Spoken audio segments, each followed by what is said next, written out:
Alright, hello everybody, and welcome back to another Monday Night Raw review. This one is for March 21st, 2016, 2 weeks from WrestleMania. So the show opens up with Stephanie McMahon coming out and says that Triple H will not be there because he has corporate stuff to deal with.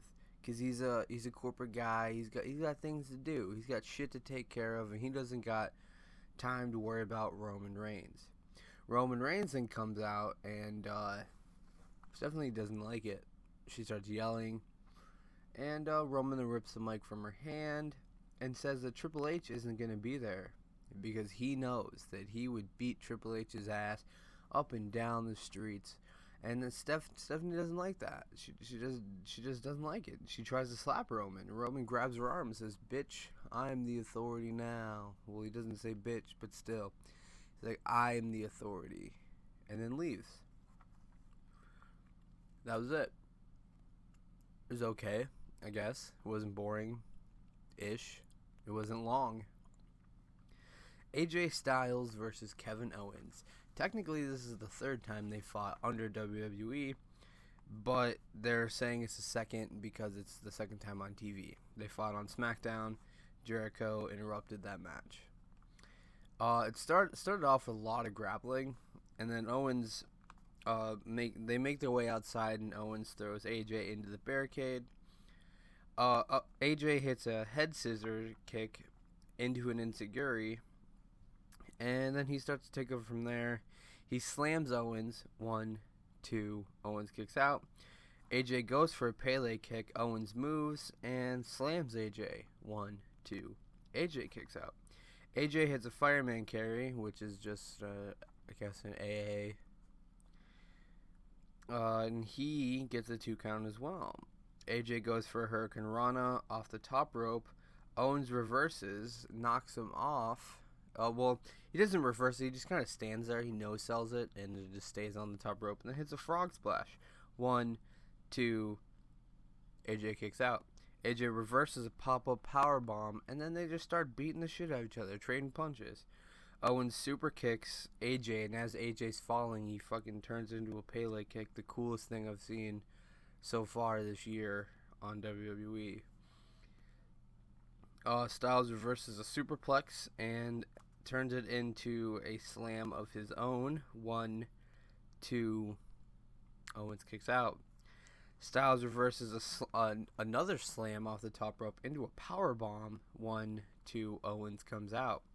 Jericho then comes out chanting AJ Styles. Owens rolls up AJ Styles off the distraction for the win, and that's that.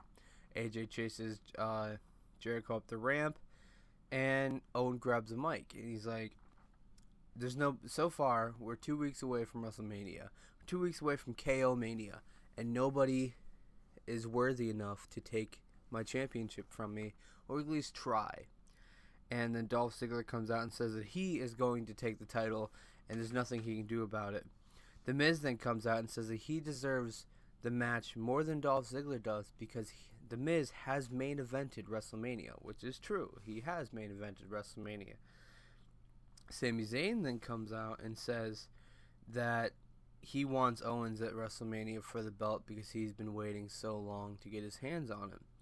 Owens says, neither of you guys are worthy of a shot, but to be fair, I'm going to go to the Authority and set up a triple threat match for the #1 contender spot at my title.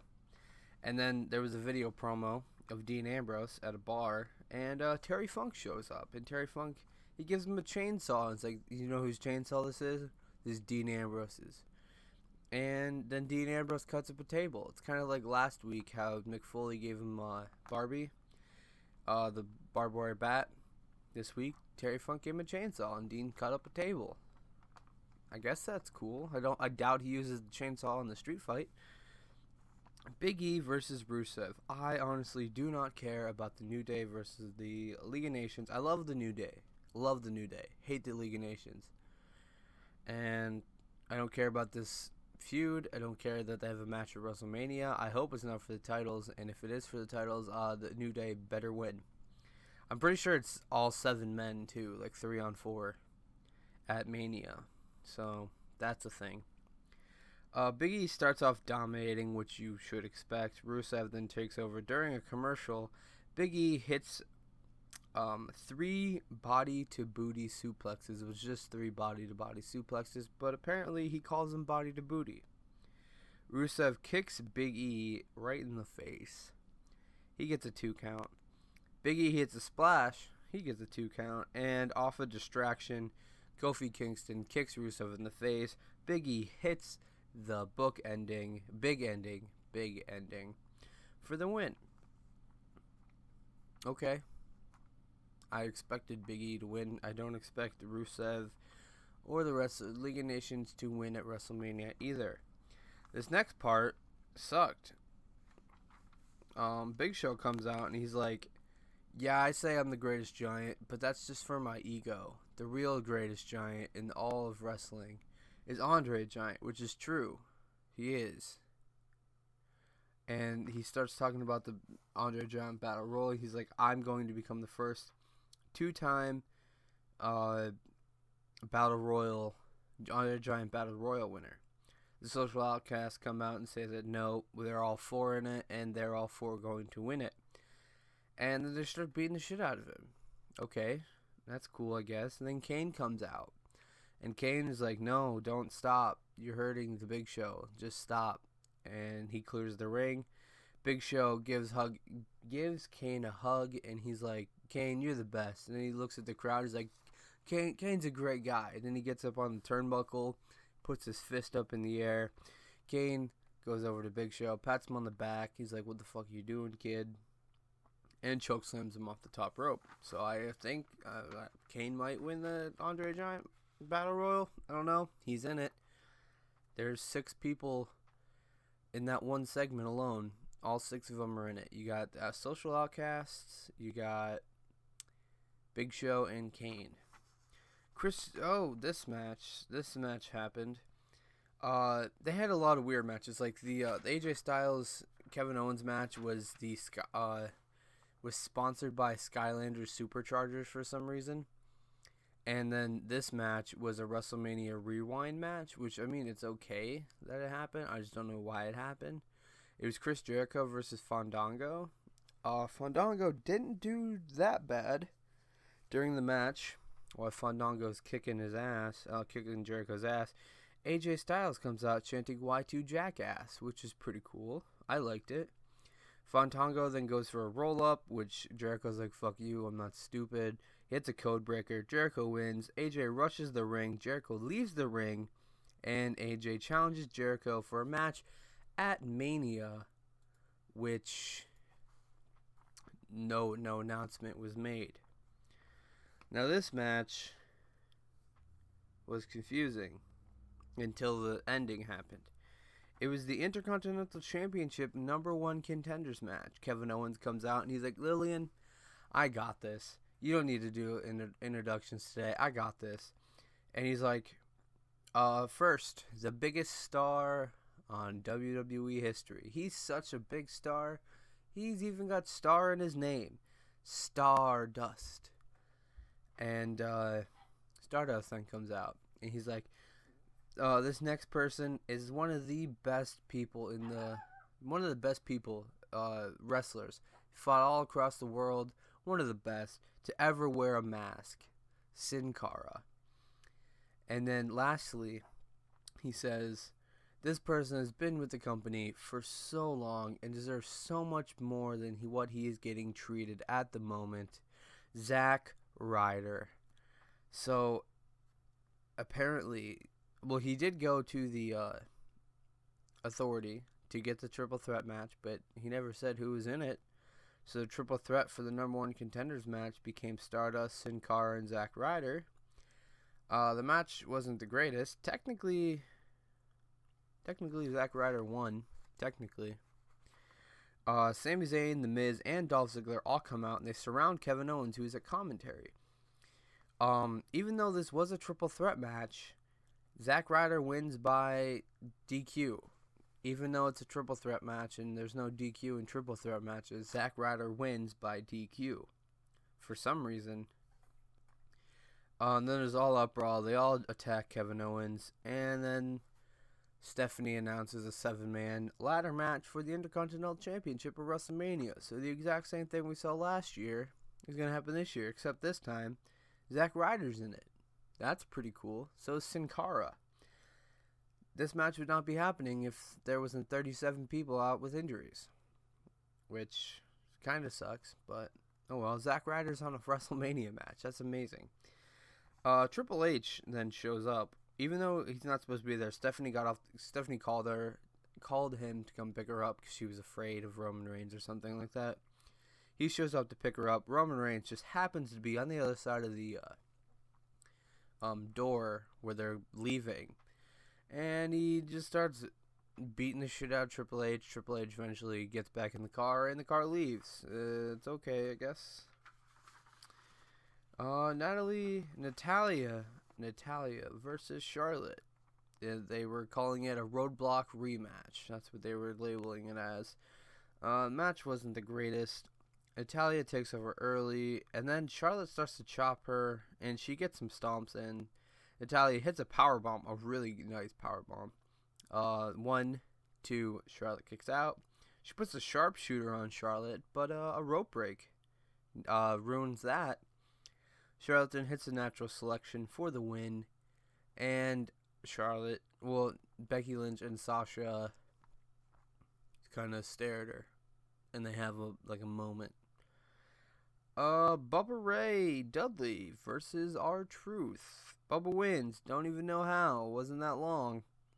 The Dudleys then start to attack Truth, and Goldust comes out, and he gets also attacked as well. And then the Usos come out, and they super kick both Dudleys, which they have a match at WrestleMania for. This WrestleMania is supposed to be the biggest one ever, and because of everybody being injured, WrestleMania is not going to be the best ever. Vince then comes out because he was teasing at least he wasn't. The announcers were teasing a giant announcement for the Hell in a Cell match, which this match is so much at one time. I don't think we really want all of this at one time, but it's happening all at one time. Vince comes out and says that Shane, his former son, will do stop at nothing to take the WWE from Vince. He says that he's not going to go down easily, and the Undertaker should know that. He will do literally everything in his power and then some. He's freaking crazy. And then the Undertaker, Vince says that the Undertaker is in fact his bitch. And so Vince says it himself. The Undertaker is his bitch, and he will do what he says. And if he doesn't win at WrestleMania, it will be his last WrestleMania match. So, on one hand, we have Shane versus The Undertaker at WrestleMania. Great idea. Great match. It's going to be a great match. It's a Hell in a Cell match. Even better. Shane, fucking crazy as shit. Undertaker loves Hell in a Cell. If Shane wins, he gets control of Monday Night Raw. Great. I don't know how we're going to root against The Undertaker, but we want good stories. And if Shane's going to bring us good stories, we want The Undertaker to lose at WrestleMania. And now, it's The Undertaker's last WrestleMania if he loses. This is so much on one match at WrestleMania. Oh, this is going to be hard. And then the main event, it was okay. It sucked. This is boring chance. Filled the arena. It was Dean Ambrose versus Braun Strowman. I guess they're just trying to make Dean Ambrose seem like he is the little guy. We know. We can see that. But they're trying to make us believe it even more by giving us Dean Ambrose versus Braun Strowman. It's fairly back and forth. This is boring chance. This filled it. There was literally only 3 minutes in the show left for this match anyway. It wasn't that good. Dean Ambrose hits Braun Strowman with a chair. Braun Strowman wins. Dirty Deeds is hit on Braun Strowman on the chair. And then as the show, this is the bad part. As the show goes off the air, Like, this is right after the match, after the show went off the air and the other show started playing. They were still doing the brawl on Raw for like the people in the stands. And Luke Harper falls. He falls down. Doctors rush to him and everything. And then later, that about 27 minutes after Raw went off the air, it's announced that Luke Harper tore his ACL. So that's another person missing WrestleMania. Another person who's injured on this giant roster of people who are injured. You got Cena, Nikki Bella, Randy Orton, Seth Rollins, Cesaro, Tyson Kidd, who's apparently going to retire soon. You got Luke Harper now. Neville, who broke his ankle or foot last week. I think they said Hideo Itami's still out. Right there, that's 9. And that's just the ones I can remember. But yeah, that sucks. Luke Harper tore his ACL. I tore my ACL. So I know it's going to be at least 4 months till we see him again. At least in action. At least 4 months, because they obviously have better doctors than I do, because they're athletes. But my doctor was pretty good, and it took me, I don't know, 7 months altogether. I also had 2 different surgeries. But anyway, it's going to be 4 to 6 months at least. At least. It could be longer, depending on how everything goes. But Luke Harper, injured, out for a while, which sucks. But yeah, that's going to be it. Thursday, there's going to be an announcement video going up. I have some stuff I need to say. But that's going to be it for today's video, guys. Thank you guys so much for watching. My name's Cam Cody, and I'll see you guys next time. Toodles!